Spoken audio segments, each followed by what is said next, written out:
Welcome to 5 Minutes With, and today we have Professor of Anthropology, Hannu Heikkinen. Thank you, Hannu, for agreeing to be with us. And thank you for being here. I'm really happy.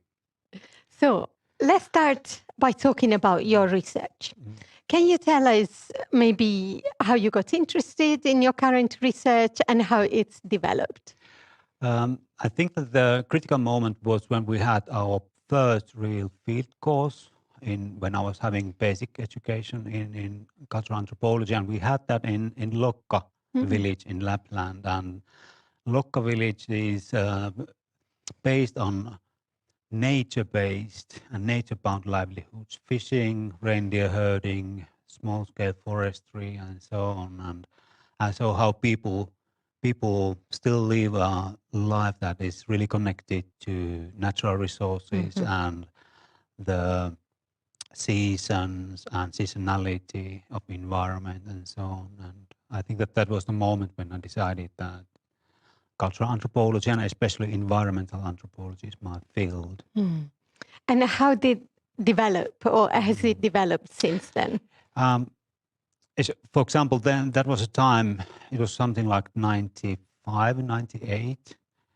Between that, when in Lokka village, for example, I studied first fishing communities, reindeer herding communities, and also those who are involved in nature-based tourism. So actually, I've kept all those topics throughout my career.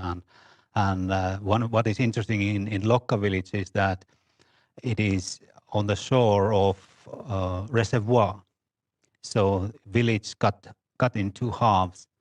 And they had to, the other half is the bottom of the Lokka reservoir, and the other half is still habited by the local people. So they really live in the middle of changing environments and all these more modern challenges. Yeah, I mean, this ties in very well with my next question. So how does this research actually connect to challenges that we're facing globally? So talking about climate, environmental change, but also maybe more connected to our program, biodiversity loss.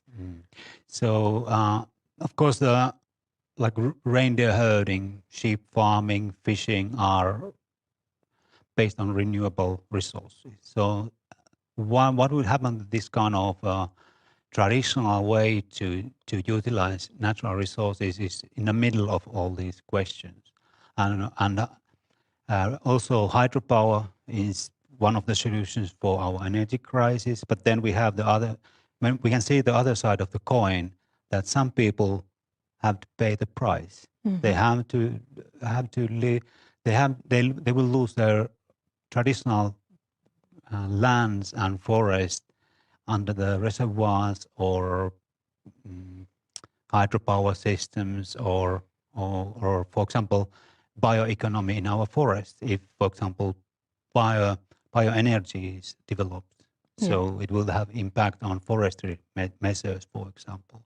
So I think it's really clearly connected to the environmental change and all these global challenges. And I'm mostly focusing on the side of the little people, not the big industry that much. But of course, I have to know that as well. But my perspective is more on the what is happening to people and what kind of impact it has on people and animals as well. Yeah. And so, given also the transdisciplinary aspect of this program, how do you intend to communicate your research to reach out to, for example, the hard sciences? It depends on people. I have done that all my career, and I think that mostly it depends on people who are communicating, not the disciplines. Like it needs that you both listen to each other and try to understand what they are doing and so on. But I have been cooperating with biologists for almost 20 years, and so with some it's quite easy and fruitful and so on. I think that depends on people. Let's hope that within this program, that's what's going to happen. I'm sure that we will find people to cooperate with. Wonderful. Well, thank you very much, Hannu, for being in the 5 Minutes With interview. And thanks, everybody, for watching.